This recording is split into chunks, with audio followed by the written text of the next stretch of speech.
Shalom saudara-saudara yang terkasih. Salam sejahtera bagi saudara-saudara sekalian. Hari Rabu 12 Agustus 2020 kali ini kita akan merenungkan firman Tuhan dari Matius 20 ayat 1 sampai dengan 16. Matius 20 ayat 1 sampai dengan 16. Ini tentang perumpamaan tentang orang-orang upahan di kebun anggur. Dipersilahkan untuk membaca bacaannya bersama-sama dengan anggota keluarga di rumah.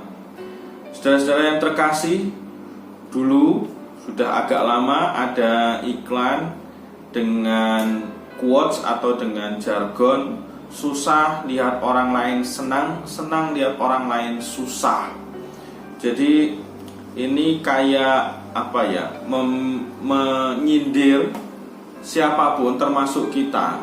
Ketika lihat orang lain terberkati, itu kayaknya kok susah banget dalam hati itu. Jadi ada rasa iri. Tapi kalau ada orang lain yang kemudian tidak terberkati, mengalami musibah misalnya, rasanya kok kayaknya kok wah syukur gitu ya. Atau misalnya jadi nih sekarang kamu mendapat ganjarannya. Jadi kayak ada rasa dendam, ada rasa iri yang kemudian dirasakan, khususnya bagi kalau itu dirasakan bagi orang-orang yang kita tidak sukai. Ini menjadi sindiran iklan ini. Susah lihat orang lain senang, senang lihat orang lain susah. Nah, dari sudut pandang ini kita akan melihat bacaan kita Bapak Ibu. Bacaan kita tentang perumpamaan orang-orang upahan di kebun anggur yang kalau menurut cara pandang para pakar ekonomi barangkali ini tidak masuk di nalar atau tidak bisa diikuti cara pikir atau perumpamaan ini. Orang yang kerja sekian jam, 12 jam misalnya, dibandingkan dengan orang yang kerja lebih sedikit jamnya, upahnya sama. Menurut asas keadilan itu mungkin dianggap tidak adil. Tetapi kalau dari sudut pandang ini soal keselamatan, ini tentu menjadi sudut pandang yang berbeda sama sekali dan tidak bisa disejajarkan dengan prinsip ekonomi. Oleh karena itu sudut pandang soal keselamatan ini yang perlu kita beri fokus yang lebih besar dibandingkan sudut pandang soal keadilan ekonomi. Nah, Bapak Ibu dan saudara yang terkasih, konteksnya dalam bacaan kita adalah bangsa Yahudi yang ketika itu dalam penjajahan orang Romawi. Jadi karena dalam konteks penjajahan maka kehidupan menjadi sangat sulit. Tidak semua orang memperoleh pekerjaan dan banyak orang kemudian menjadi menganggur dan berupaya untuk memenuhi kebutuhan keluarganya, melakukan apapun untuk memenuhi kebutuhan keluarganya.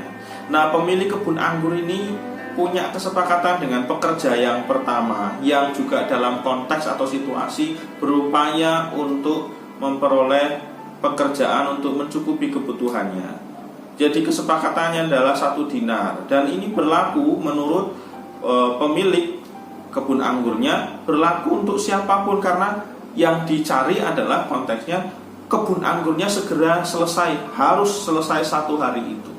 Maka ketika dirasa tidak cukup, orang pertama di jam yang lebih pagi itu bekerja, pemilik kebun anggur kemudian mencari pekerja yang lain, tambahan pekerja yang lain dengan upah 1 dinar sehari. Dan 1 dinar itu memang upah 1 hari kerja umumnya ketika itu. Nah, satu catatan yang penting Bapak Ibu dan saudara, ketika para pekerja yang lebih awal bekerja itu protes, Tuhan Yesus dalam perumpamaannya menyampaikan bahwa ada satu kata-kata yang penting, yaitu atau irikah kamu, iri hatikah kamu kalau aku bermurah hati kepada orang lain. Nah, iri hati ini bisa dialami siapapun, tidak memandang status, tidak memandang situasi apapun. Ini bisa dialami oleh siapapun, panjenengan dan saya, soal iri hati ini. Nah, maka ini menjadi kritik yang mengingatkan panjenengan dan saya. Kalau di depan itu tadi diingatkan soal susah melihat orang lain senang, senang melihat orang lain susah. Dalam konteks bacaan kita, dalam kerangka perenungan bacaan kita, kita dipanggil untuk sedih melihat orang lain sedih dan senang juga melihat orang lain senang. Atau lebih fokus lagi, sedih melihat orang lain tidak terberkati dan senang melihat orang lain juga terberkati.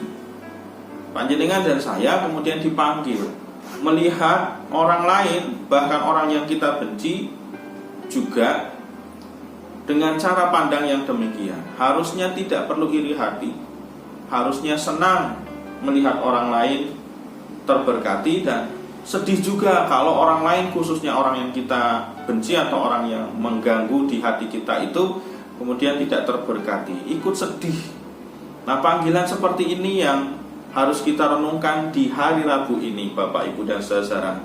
Mari kita belajar untuk ikut prihatin bagi siapapun, termasuk orang-orang yang mungkin menyakiti hati kita, ketika mereka tidak terberkati. Nah, situasi ini kiranya khususnya di masa pandemi ini juga sekiranya semakin bisa mengena dalam perenungan kita saat ini. Amin. Kiranya kasih karunia Tuhan Yesus Kristus menyertai saudara sekalian. Amin.